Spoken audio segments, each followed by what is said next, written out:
I built this mobile game in just 3 months to get it to what you see on screen right now, but, well, technically it was 3 months of building, followed by 4 months of crying over bugs, but let's not get into details.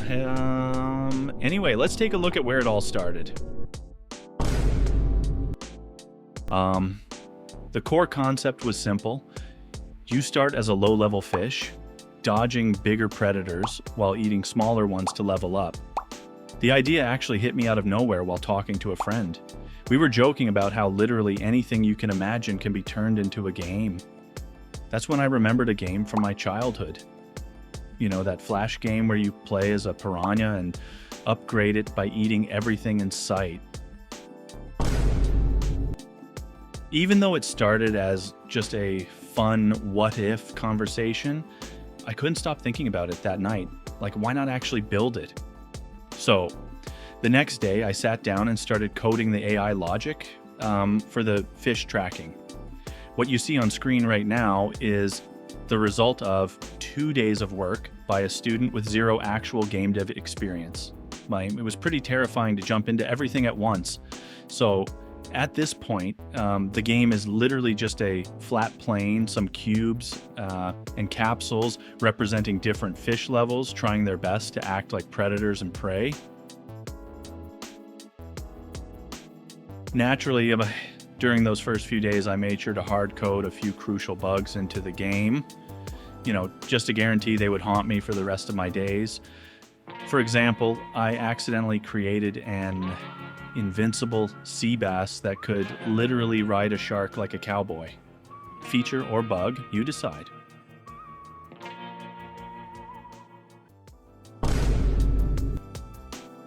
Next up, I implemented the player controls.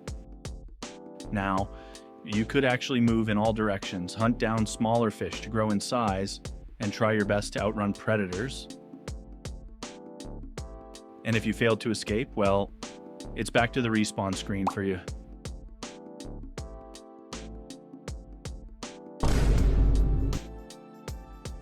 To keep the game from becoming just a boring floor crawler, I decided to introduce global modifiers that impact gameplay both positively and negatively. I added specific zones, which were obviously just basic 3D shapes for now, that apply status effects to any fish inside them, including enemies. For instance, the bubble shield completely immunizes you from collisions and bites. The speed boost obviously makes you super fast, and the stun effect paralyzes all fish within a certain radius, except for the one who triggered it. So basically, first come, first served. Finally, I implemented actual level progression. Once you max out your current growth, you level up. To keep track of all this chaos, I added floating text indicators above every fish to show its level, progress, and active status effects. Next came the fun part. I had absolutely zero modeling or painting skills, but I had an insane amount of motivation.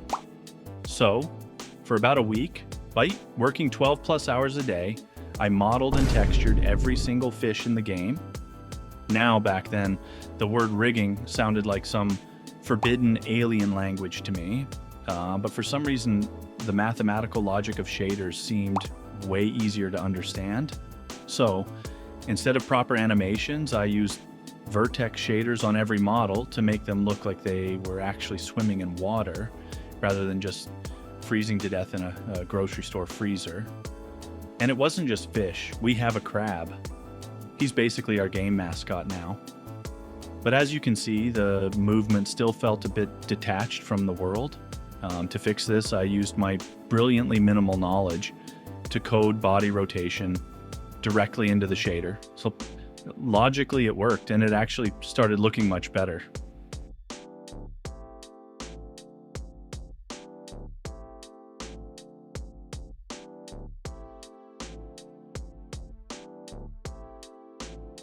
Still, a tiny voice in my head kept telling me I'd spend an eternity on this unless I finally figured out how rigging actually works. I needed it for better code-controlled animations during gameplay, like bites, And honestly, just look at this tiger shark.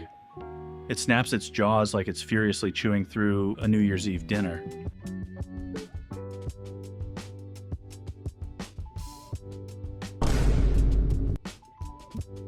A few weeks in, and the game finally had a solid foundation, meaning it was time to start packing it with content.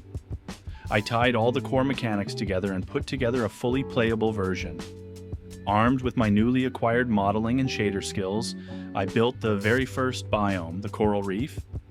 And of course, I didn't record a single second of creating the seaweed and rock models. Because let's be honest, when you're crashing at 4 a.m. just as the sun is coming up, future video content is the absolute last thing on your mind. Anyway, I had a vision for the rest of the map, but making all those assets from scratch was a massive bottleneck. That's why outside the main area, you can see a literal forest of 3D boxes. However, the central coral reef biome turned out pretty detailed since I hadn't completely burned out yet at that point. It actually remained the most lively and content-packed biome in the whole game. And honestly, even without any visual effects yet, the gameplay was genuinely getting quite addictive. For the next 2 weeks, I was fully in polish mode. I added a brand new kelp forest biome, featuring thousands of individual kelp strands. Naturally, this forced me to dive deep into game optimization.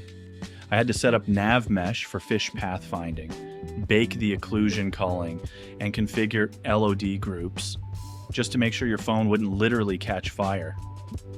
Hilariously, I was testing the game on my ancient Huawei Y3 from like 2017, and it's an absolute miracle it even booted up. While wrestling with optimization, I finished the remaining biomes. This included the barren cliffs, complete with water currents that speed you up, and geothermal vents that periodically release bubble shields. With most of the status effect triggers finally in place, I built a proper underlying system and a UI to match. So, alongside the effect icons, we now have a touchscreen joystick and a functioning main menu with actual settings. And as you've probably noticed in the background, visual particle effects are now everywhere. In the water, during spawns, when eating, and when boosting.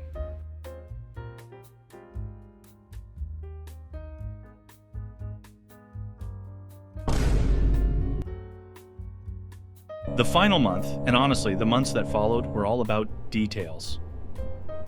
I added audio, spent way too much time re-optimizing model movements, and completely overhauled the textures using much more professional tools.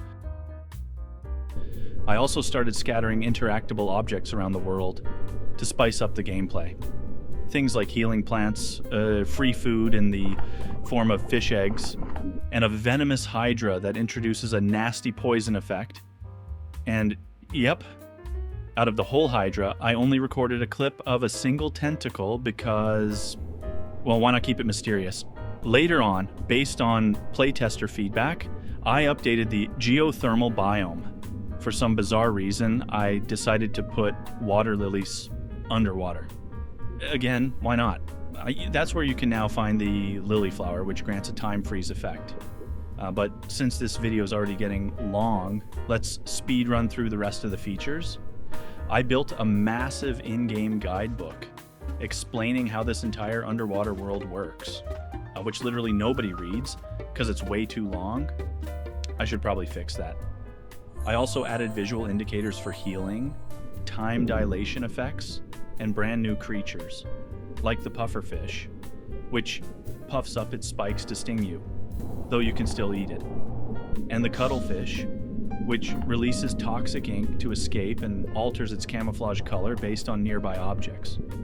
Naturally, I had to build a transitional deep coral biome just for her to live in. Oh, and I accidentally added a few more bugs along the way because what's a game dev journey without them? So many things were added that I ended up blowing way past my original 3-month deadline. But that means you can now head over to the Play Store via the link below and check out the absolute latest version. It's got achievements, leaderboards, and even a massive new jellyfish update. Thank you so much for watching. I truly hope some of you will enjoy this game.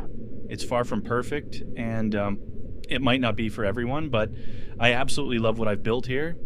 Thanks again, and I'll see you in the next update.